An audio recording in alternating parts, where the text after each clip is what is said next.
back when I was in college and I had just finished unpacking all my stuff and I had said goodbye to my parents, my roommate arrived. Right from the get-go, I could tell that my roommate was a very different type of person. Well, I walked over to her and stuck out my hand to shake her hand and introduced myself. And when I did, she just stared at my hand as if not, like she didn't know what to do with it. And then she just grabbed my hand really carefully and went, "Oh, ha ha ha ha." I had to ask her name because she didn't tell me. She said her name was Kimberly. I tried to make small talk with her, but she just answered my questions with basic yes and no answers. Within minutes, we were both sitting on the ends of our beds, both of us just looking at our laptops, and I had planned to make a request to get a new roommate. Anyone would be better than Kimberly. I thought maybe Kimberly was just a really awkward person, but I soon learned she was much more than that.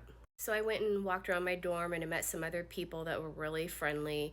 And when I got back to my room, Kimberly was still sitting exactly as I had left her, sitting on the end of your bed, just staring at her laptop.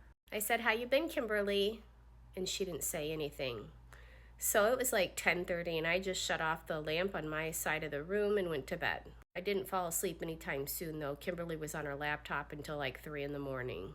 When she finally closed her laptop, I fell asleep pretty quickly, but then I woke up again within the next hour. Our blinds were opened and the moonlight was shining in our room, making everything visible. And I looked around and I could see Kimberly sitting on the edge of her bed, and she was just staring at me. I rubbed my eyes and sat up and I said, "Kimberly, what are you doing?"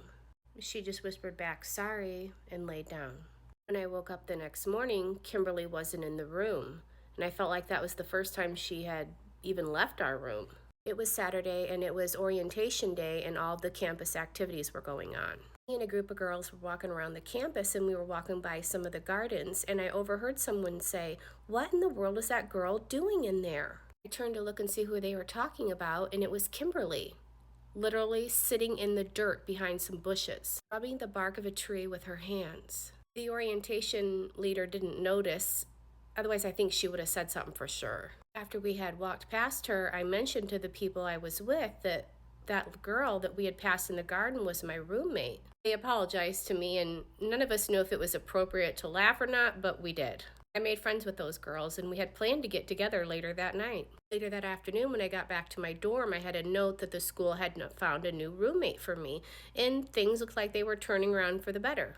Later that night at dinner time, I met up with the two girls that I had walked around with earlier. And when I got back to my room that night, Kimberly was sitting in the desk chair, just facing the door. I said, "Hey, Kimberly, what's up?" And she said, "Nothing," very matter-of-factly.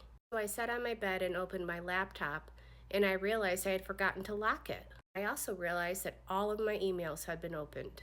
Emails I'm pretty sure I never even read. There was a bunch of folders open too. Kimberly had to have went through my laptop. When I asked Kimberly about it, she said no, very quickly.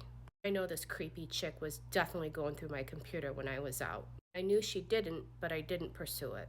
I decided to just go to bed, and when I went to my dresser to get out of my pajamas, it looked like all of my clothes had been went through. I could definitely tell that someone had been moving around my clothes in my dresser, but I decided not to say anything because tomorrow I would be having a new roommate anyways. In the middle of the night, I woke up to the sound of a zipper. And when I woke up, I could see Kimberly on the floor going through my bags. So I turned on the lamp and I confronted her about it. I said, "What are you doing?" She played dumb and said, "Oh, I think you got my toothbrush or something by mistake." There's definitely something wrong with this girl, so I decided just to let it go.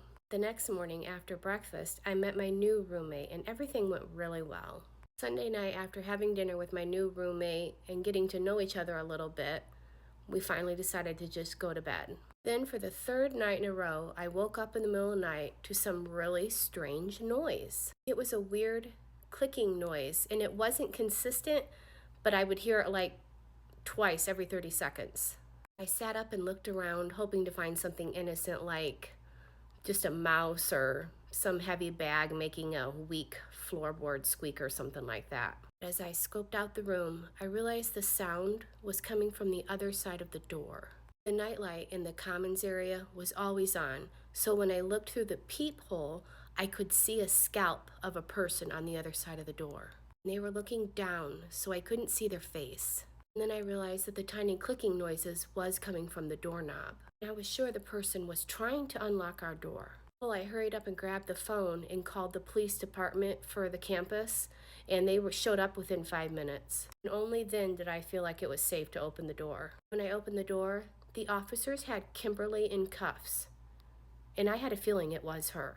I told them everything. I told them her name, that she used to be my roommate, but I had to switch to a new dorm because I caught her going through my stuff. And I told them she was trying to break into my room here. After I told them everything, they took Kimberly away, and I'm not sure where. But I never did see her again. She either got suspended for the semester or just expelled. I got through the rest of my college years like anybody else did, but I still had nightmares about Kimberly.